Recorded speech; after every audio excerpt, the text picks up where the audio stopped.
The heart is a pump which must circulate blood through two different but interconnected vascular systems. The smaller of these systems is the pulmonary system.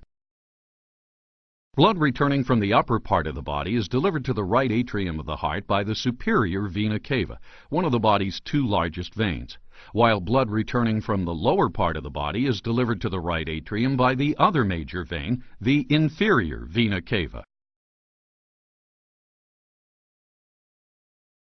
Contraction of the right atrium in each cardiac cycle forces blood into the right ventricle.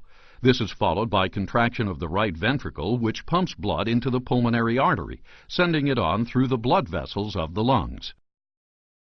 As the right ventricle contracts and pressure within the right ventricle rises, the tricuspid valve situated at the opening between the right atrium and right ventricle shuts, preventing any backflow. The pressure generated by contraction of the right ventricle soon opens the pulmonary valve and blood enters the circulation of the lungs.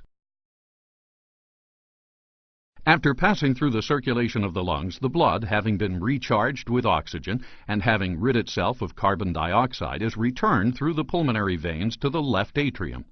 The left atrium, too, contracts, forwarding blood into the left ventricle in order to fill it before it contracts.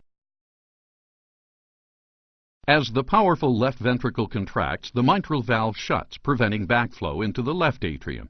The aortic valve opens and blood is forced into the aorta, which distributes it to the rest of the body apart from the lungs.